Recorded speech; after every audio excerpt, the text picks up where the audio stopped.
तो कहानी की शुरुआत में हमें बताया जाता है 9 हेल्स की गहराइयों में, जहां पे सबसे ज्यादा खतरनाक और ताकतवर डेमोन इकट्ठे होते हैं। वो है नाइन्थ हेल।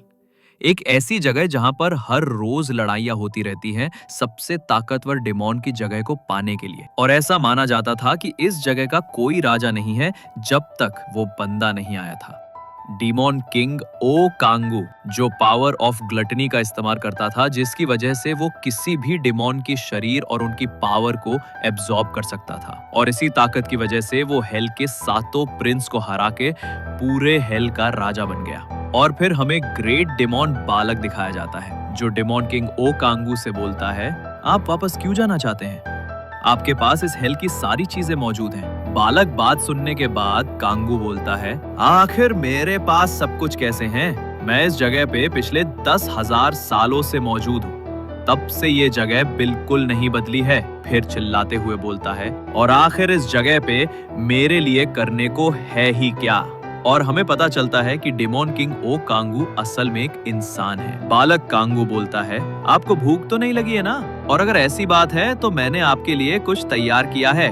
और वो बड़ी सी थाली में कुछ लेके आता है और उससे कांगू को देते हुए बोलता है, मुझे पता है आपके लिए ये काफी नहीं होगा, क्योंकि आप पहले ही 10,000 से ज्यादा डेमोन को खा चुके हैं, लेकिन आप अपने इस तुच्छ से सेवक का ये तोहफा स्वीकार कीजिए। पेश है आपके सामने हेल के सबसे स्वादिष्ट डेमोन फोकलोर का सर। कांगू फोकलोर के सर को उठा के बालक के ऊपर फेंक कर चिल्लाते हुए बोलता है, मुझे इसको नहीं खाना है, इसे अपने पास ही रख। मैं ये सड़ी हुई और गंदी सी चीजें नहीं खाना चाहता, मैं किमची जीगे खाना चाहता हूँ। बालक बोलता है, ये डेमोन कैसा दिखता है? मुझे बताइए, मैं उसका सर काट के आपके सामने लाके रख दूंगा। कांगू अपने सर पर हाथ रखकर बोलता है, हाँ, ये वो नहीं है जो तुम लोग सुन रहे हो। तभी वहाँ पर एक डेमोन आती है और कांगू से बोलती है, डेमोन किंग, क्या आपको लिलिथ नहीं पसंद है जो आप यहाँ से जाना चाहते हैं? और हमें पता चलता है ये डेमोन क्वीन ऑफ सक्यूबाई लिलिथ है। लिलिथ बोलती है, मैं आपके साथ रात जरूर बिताऊंगी। उसकी बात सुनकर कांगू बोलता है, मैं तुम्हारा राजा होने के नाते तुम्हें आदेश देता हूँ, मुझसे दूर रहो, वरना मैं तुम्हें मार दूंगा। लिलिथ उसका हाथ पकड़ते हुए बोलती है, ऐसे आप अपने आप हेल का राजा कैसे बुला सकते हैं? कांगू चिल्लाते हुए बोलता है, मैंने बोला ना, मुझसे दूर रहो। और अपने मन में सोचने लगता है, सच बोलूं तो लिलिथ की तुलना में बैलेक ज्यादा क्यूट दिखता है। फिर कांगू बोलता है, अब बस बहुत हुआ, मैं धरती पर वापस जाकर रहूंगा। और अपने मन में सोचता है, मुझे हेल में आए हुए 10,000 साल बीत चुके हैं और सातों प्रिंस को मारकर उनकी पावर एब्जॉर्ब करने के बाद मेरी तैयारी भी पूरी हो चुकी है। अब समय हो गया है कि मैं हेल में 10,000 साल बिताने का इनाम लूं। और वो बैलेक से बोलता है, बैलेक, उस चीज को तैयार करो। ये सुनने के बाद बैलेक बोलता है, योर हाइनेस, इस बारे में एक बार फिर सोच लीजिए। कांगू बैलेक से गुस्से से बोलता है, बैलेक, क्या तू चाहता है मैं अपने आप को दोबारा दोहराऊं? बैलेक डरते हुए बोलता है, मुझे माफ कीजिएगा, मैं उन सारी चीजों को अभी तैयार करता हूं। और फिर बैलेक वहां पर खड़े डीमन से बोलता है, जाओ, अमोन को बुलाकर लाओ और हेल के सातों प्रिंस का आर्मर तैयार करो। कुछ देर बाद बैलेक कांगू के पास आकर बोलता है, योर हाइनेस, सारी तैयारियां हो चुकी है।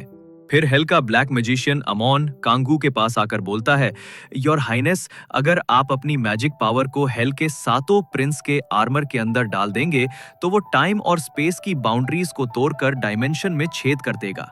कांगू बोलता है, ठीक है, तो चलो शुरू करते हैं। फिर कांगू अपने मैजिक पावर को आर्मर के अंदर डालना शुरू करता है और अमोन कांगू की भयानक मैजिक पावर को देखकर बोलता है, डीमन किंग की मैजिक पावर कितनी ज्यादा भयानक है। तभी सातों प्रिंस का आर्मर एक्टिव हो जाता है, जिसके कारण वहां पर एक पोर्टल ओपन हो जाता है और कांगू उसके अंदर कूद जाता है। और उसके अंदर जाते हुए सोचने लगता है, मैं 10,000 सालों से हेल में हूँ, ऐसा कोई पास नहीं है जिसे मैं बदलना चाहता हूँ और ना ही कोई भविष्य है जहाँ मैं पहुँचाना चाहता हूँ, मैं सिर्फ धरती पर जाना चाहता हूँ। कांगू पोर्टल के अंदर पहुंच के बोलता है, आखिरकार अब मैं अर्थ पर वापस जा पाऊंगा। लेकिन तभी अचानक से उसकी मैजिक पावर की वजह से गाया सिस्टम ओवरलोड हो जाता है और उसका डिफेंस मैकेनिज्म एक्टिवेट हो जाता है, जिसके कारण कांगू को एक जोरदार इलेक्ट्रिक शॉक लगता है और वो बेहोश हो जाता है। फिर जब कांगू की आंख खुलती है तो वो अपने आप को एक जंगल में पाता है और बोलता है, सूरज की रोशनी, हरा भरा जंगल, क्या मैं अर्थ पे आ गया? और जैसे वो उठने की कोशिश करता है, उसके सामने एक स्टेटस विंडोज आ जाती है जिसको देखकर कांगू बोलता है क्या मेरी सारी पावर तो सील हो चुकी है? तभी उसे अपने पीछे से मॉन्स्टर की चिल्लाने की आवाज आती है और जब वो पीछे मुड़कर देखता है तो कई सारे मॉन्स्टर उसकी तरफ दौड़ते हुए आ रहे थे। उनको देखकर कांगू बोलता है जिस अर्थ को मैं जानता हूँ वहां पर ऐसे मॉन्स्टर नहीं पाए जाते थे। चलो इस बारे में बाद में सोचूंगा, पहले मैं इन सबको खत्म करता हूँ। और कांगू अपनी मैजिक पावर का इस्तेमाल करने की कोशिश करता है लेकिन वो काम नहीं करती है। ये देखने के बाद कांगू बोलता है मेरी डिमोनिक एनर्जी कमजोर पड़ चुकी है, लगता है मुझे किसी और चीज का इस्तेमाल करना होगा। फिर कांगू अपनी स्किल अथॉरिटी ऑफ ब्लेड का इस्तेमाल करता है और उसकी मदद से वो उन सारे मॉन्स्टर को मार देता है और उन्हें मारते ही उसके पास नोटिफिकेशन आती, तुमने ई रैंक के मॉन्स्टर ग्लोबाइन को मार दिया है, तुम्हारा एक्सपीरियंस पॉइंट बढ़ रहा है, अब तुम लेवल 4 पर पहुंच चुके हो। उन सारे मॉन्स्टर्स को मारने के बाद कांगू सोचने लगता है आखिर ये सब कैसे मॉन्स्टर हैं और वो एक्सपीरियंस पॉइंट क्या चीज थी। लेकिन मुझे लगता है वो सब फालतू के शब्द नहीं, क्योंकि अब मुझे पहले से ज्यादा ताकतवर महसूस हो रहा है। अभी के लिए मुझे इस जगह के बारे में जानकारी इकट्ठी करनी होगी। फिर कांगू अपनी स्किल अथॉरिटी ऑफ प्रिडिक्शन का इस्तेमाल करके वहां के सारे मॉन्स्टर के शरीर को एब्जॉर्ब कर इस दुनिया के बारे में जानकारी लेने की कोशिश करता है और बोलता है मुझे इनकी मॉन्स्टर के बारे में तो पता लग गया है लेकिन मुझे इस दुनिया के बारे कोई जानकारी नहीं मिली। तभी उसके पास नोटिफिकेशन आती है, उसकी डिमोनिक एनर्जी 1 पॉइंट बढ़ चुकी है। ये देखते ही ओ कैंगू हैरान हो जाता है और बोलता है क्या डिमोनिक एनर्जी? लेकिन ये एनर्जी तो सिर्फ हेल में पाई जाती है, इसका मतलब ये जगह अर्थ नहीं है। नहीं, ये नहीं हो सकता। मैंने इतने साल हेल में इसीलिए बताए थे क्योंकि मुझे उम्मीद थी मैं अर्थ पर वापस जा पाऊंगा।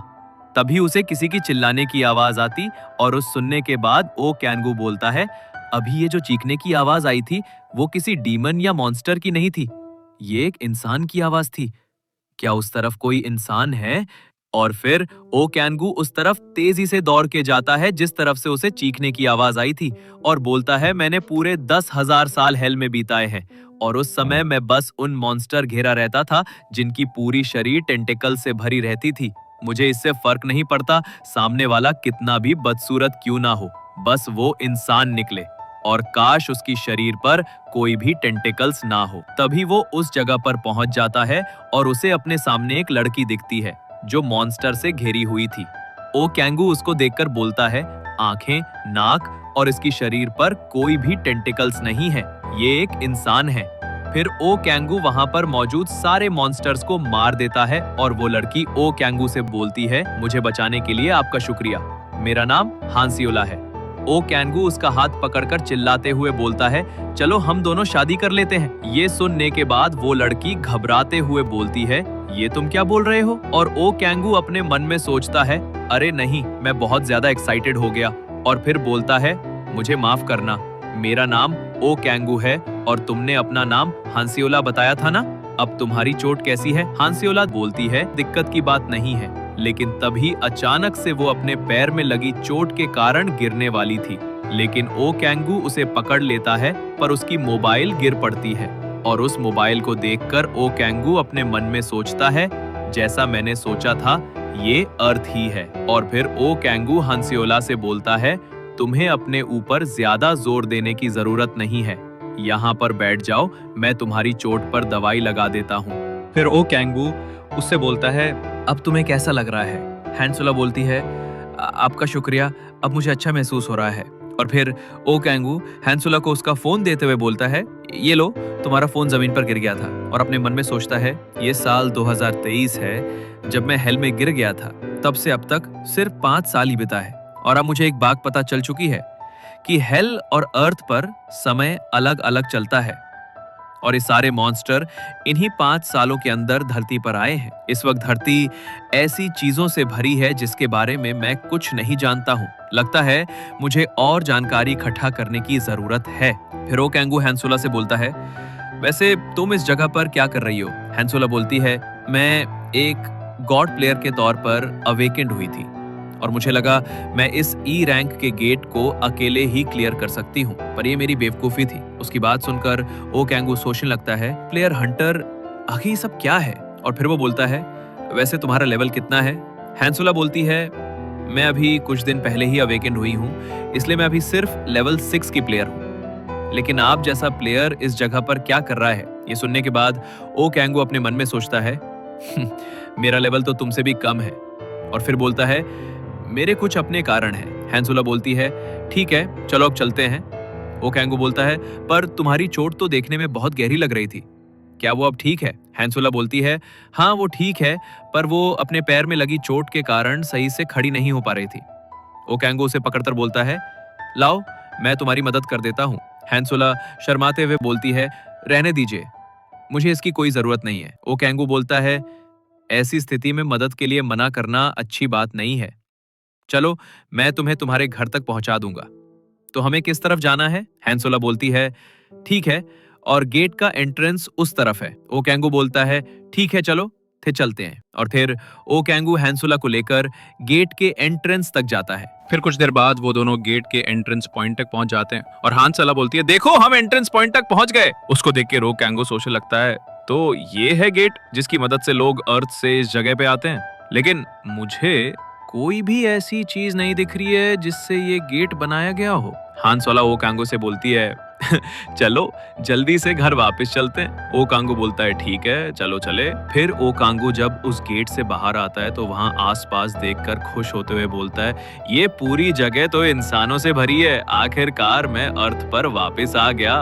फिर हांसोला ओ कांगू से बोलती है मुझे बचाने के लिए आपका शुक्रिया, और अगर तुम्हें दिक्कत ना हो तो क्या तुम मेरे साथ मेरे घर पर चलकर खाना खा सकते हो? ओ कांगू उससे बोलता है अगर तुम मुझे इतने प्यार से बुला रही हो तो मेरे पास और कोई चारा नहीं है। तभी वहां पर दो पुलिस वाले आ जाते हैं और उन दोनों से बोलते हैं क्या मैं तुम दोनों प्लेयर कार्ड देख सकता हूँ? ये सुनने के बाद ओ कांगू अपने मन में सोचता है लगता है मुझे इसका इस्तेमाल करने के अलावा कोई चारा नहीं बचा है। फिर वो अपनी स्किल पावर ऑफ ऑब्लिवियन का इस्तेमाल करता है जिसकी मदद से वो सामने वाले को हिप्नोटाइज करके उसे जो चाहे वो दिखा सकता था, और फिर उस पुलिस वाले को अपनी मिडिल फिंगर दिखाता। उसको देखकर पुलिस वाला बोलता है ठीक है मैं तुम्हारा प्लेयर कार्ड चेक कर लिया है, अब तुम जा सकते हो। फिर ओ कांगू हांसोला से बोलता है ठीक है फिर चलते हैं, और हांसोला कांगू को अपने घर लेके जाती है और अंदर जाते हुए बोलती है मेरे अपार्टमेंट में एलिवेटर नहीं है इसलिए हमें सीढ़ियों से ऊपर जाना होगा। ओ कांगू बोलता है मुझे कोई दिक्कत नहीं है, और फिर कांगू अपार्टमेंट के अंदर जाते हुए सोचने लगता है पुरानी अपार्टमेंट की खुशबू, पतली सीढ़ियां, ठंडी रेलिंग और खिड़कियां, आखिरकार मैं वापस आ ही गया। जब हांसोला अपने अपार्टमेंट में पहुंचती है तभी उसकी मम्मी आकर उससे पूछने लगती है बेटा तुम तो ठीक तो हो ना, तुम्हें चोट तो नहीं आई?